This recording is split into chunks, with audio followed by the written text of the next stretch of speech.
What up, people? After playing the original Final Fantasy VII on my Steam Deck recently to get ready for Rebirth, and then buying and wishlisting some RPGs during their previous Steam sale, like Final Fantasy X, Ys 8, Trials of Mana, and Octopath Traveler 2, it started to make me wonder if the Steam Deck is the best console for fans of RPGs.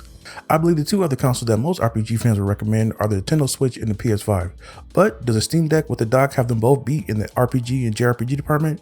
Well, I'm using this video to figure that out. In the video, I'll be listing the biggest strengths and weaknesses of each of the three consoles as it pertains to RPGs and RPG fans, and try to make a case for why each of them could be the best for different circumstances. If you're an Xbox fan, I'm sorry, but I feel like compared to the others, the Series X and S is kind of lacking in the RPG department. But if you think I'm wrong, let me know in the comments. I would love to hear your argument. Seriously. Also, if you're new to the channel, I typically make videos about single player games with a heavy focus on RPGs, if you couldn't already tell. If that type of content interests you and you end up enjoying this video, hit the like button to help spread this video around. I apologize for the long intro, so let's get started.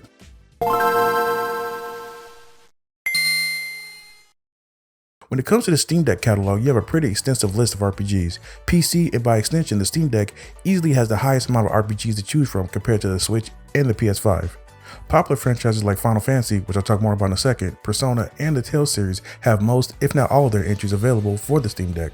And even more obscure or less popular franchises like the Mana series, Trails series, the Atelier Ryza games, the Saga games, the SMT games, or the E series have at least the majority of their individual catalog available on Steam as well.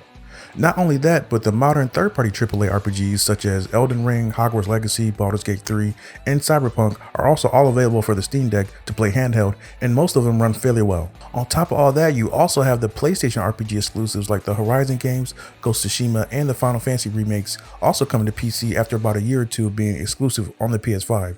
So if you don't mind waiting a little bit, a lot of those PlayStation games will make their way to the Steam Deck anyway. One of the biggest pros of a Steam Deck for RPG fans outside of catalog is the mod and update support. Perfect example, I mentioned earlier that I played the original Final Fantasy VII for the first time on my Steam Deck, and I used the popular 7th Heaven mod. Just that mod alone added various improvements such as updated textures, music and sound effect overhauls, turning off random battle encounters, full voice acting, and many other optional enhancements. While I know the Switch version has a few of those enhancements, it's not going to come close to the mod support the Steam Deck version has access to.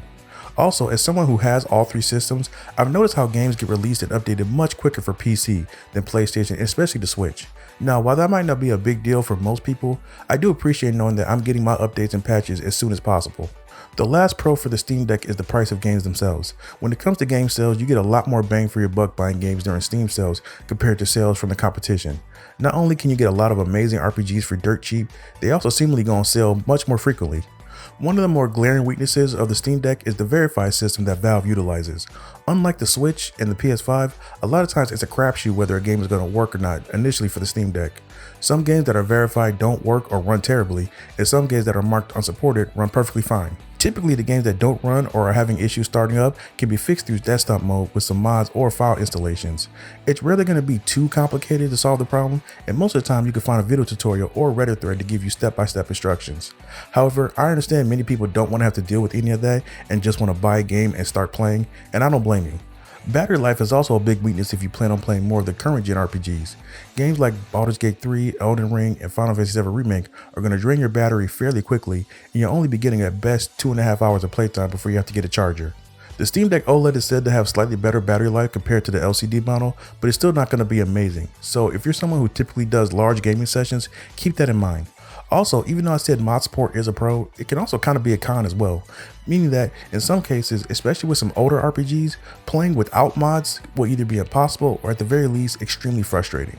I know for a lot of people those negatives I just named could be a huge red flag, especially if you just want to buy a game and play it, but if you don't mind doing a little extra work, I think the pros greatly outweigh the cons for the Steam Deck when it comes to RPGs, at least for me. Okay, now moving on to the Nintendo Switch. It's interesting because while it doesn't have the same amount of RPGs as PC and maybe the PS5, it's by no means a slouch in that department. In fact, I was pleasantly surprised with how many RPGs from different franchises are available on the Switch. A very large portion of the RPGs I mentioned earlier in the Steam Deck section are also available to play on the Nintendo Switch. However, there are a lot of RPGs that are only available on the Switch, which leads me to my first pro and strength for the Switch: exclusives. Unlike the PS5, the Nintendo Switch is home to many RPGs that you simply can't play anywhere else. Some of those franchises being Fire Emblem, Xenoblade Chronicles, Pokemon, and most of the older Dragon Quest games. Another benefit to the Switch is, unlike the Steam Deck, if you buy a game on Switch, you don't have to worry about if it's going to run or if it needs to be optimized. Now, it may not run well on the Switch, which is a whole different story, but most of the time it will. Also, unlike the Steam Deck, you don't have to buy a dock afterwards to play the Switch or your TV. It comes with one already. It's a small perk, but a perk nonetheless. The last pro I have is actually the price of the console itself. You can get the newest OLED Switch for $350 or get a Switch for as little as $200 if you don't need to play it on the TV.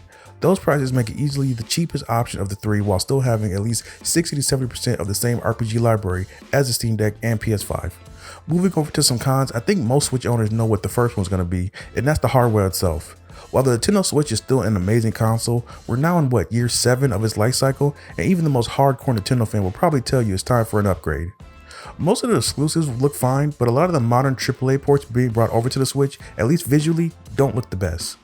Now, if you don't care about top-of-the-line graphics and ray tracing and 4K and all that type of stuff, and you just care if the game works and plays well, I completely understand, but it's still something that needs to be mentioned. But honestly, outside of graphics and old hardware, there isn't too many drawbacks to the Switch compared to the other two. The lack of deep cells might be an issue for some, but I don't think it's enough to deter you away from picking one up. If you're looking for a cheap and portable entry point into this current gen, and you're someone who typically prefers JRPGs, then the Nintendo Switch might be your best option of the three. Last up, we have the PS5. This section probably won't be as long, but I don't know, we'll see. While not having the same RPG catalog as the Steam Deck, if you include modern and just Western RPGs in general, I would assume the PS5 slightly edges the Switch in terms of the amount of RPGs and JRPGs you have access to. If I'm wrong about that, let me know. One of the pros for the PS5 is, similar to the Switch, the console is just plug and play. No mods, no install tutorials, just buy the game and start playing. But those same RPGs and JRPGs I mentioned for the Switch are going to run and look a lot better on the PS5. If we're talking older 2D or pixel graphic RPGs, you're not going to notice much of a difference compared to the Switch. But for the AAA RPGs like Hogwarts Legacy, Witcher 3, Persona 5, and Monster Hunter Rise, it's not even in competition.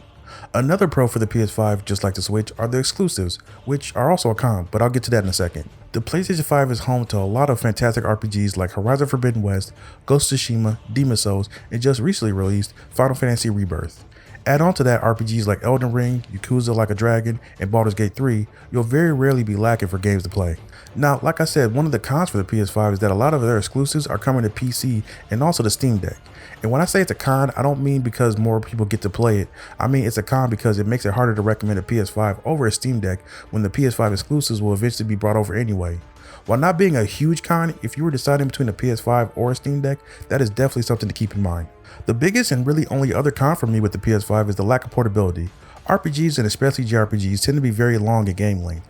Games like Persona 5, Dragon Quest XI, and Final Fantasy VII Rebirth are all pushing close to the 100-hour playtime, if not downright exceeding it. And nowadays, people don't have the time nor interest to spend all that playtime staring at a TV.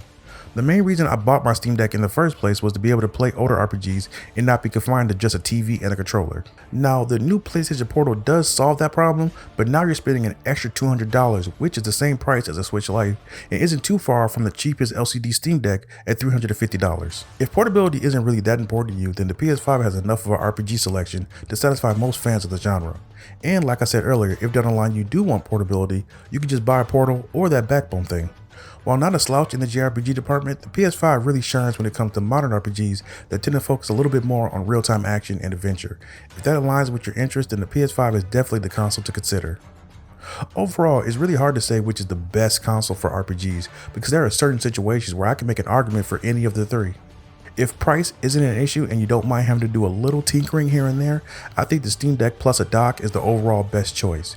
If price is an issue, I think the Switch is the best choice as you're still getting a large amount of current and past RPGs with only a $350 entry point at max. And if you couldn't care less about portability, it's hard to argue what the PS5 brings in its power, convenience, and RPG catalog.